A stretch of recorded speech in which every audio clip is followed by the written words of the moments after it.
This is Rendon with Rendon.com. In this video I'll be reviewing 10 graphic design programs that are excellent programs. They're also 100% free to download and use for both commercial and personal use.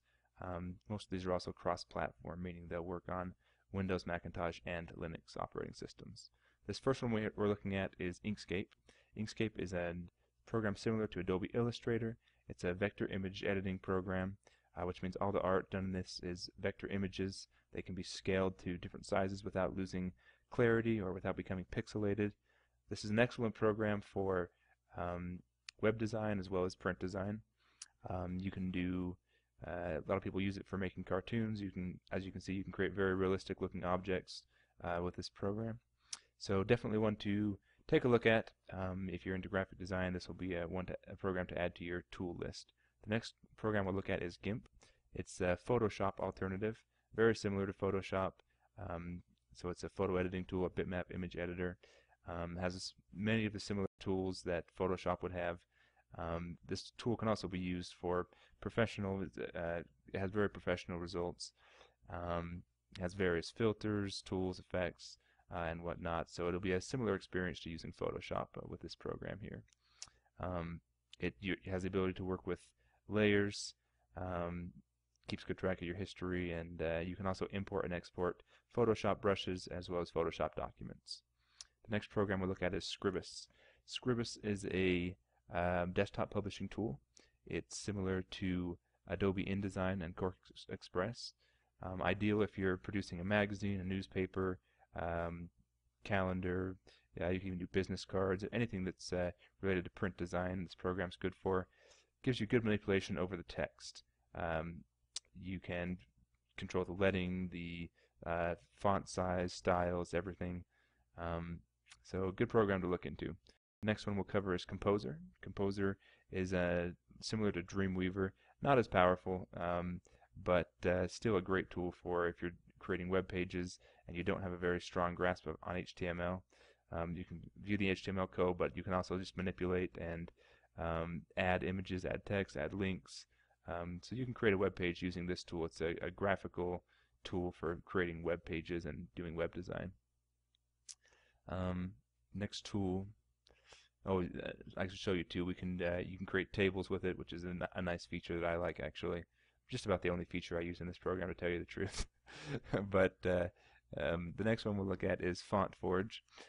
FontForge is a font editing program. So you can import and export various types of fonts. I mean, types? Yeah, I guess different types. But here's a little. Nope, that's it. We're done with this one. Okay. So Pencil is the next one we're going to look at. Pencil is a 2D animation program. Very simple. As you can see, it kind of reminds me of the Microsoft Paint program, but it just gives you the ability to add different layers, different frames. Adding frames down here, and yeah, here you go. You can loop it and just watch your video. Very basic animation, but you can create some pretty cool animations with this program, and it's not very difficult to learn. Export your animations in different formats.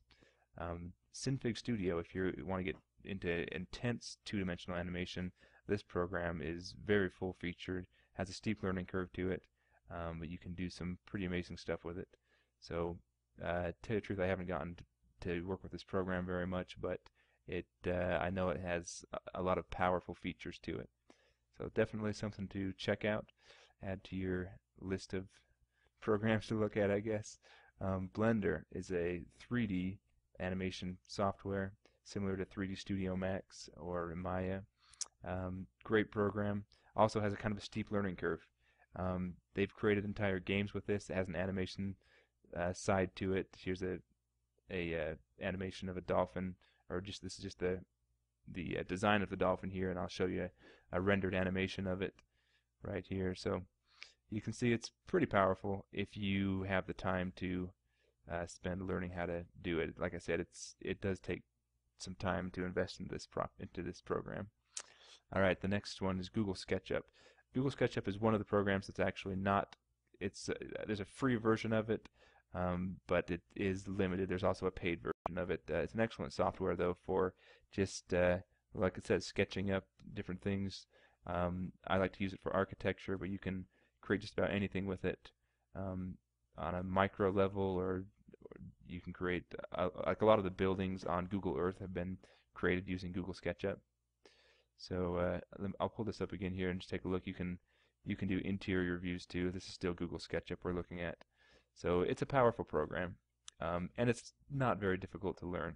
Um, the next one we will look at is, I can't even pronounce this one, but it's I don't know how I say it. It's a batch image resizing and renaming tool.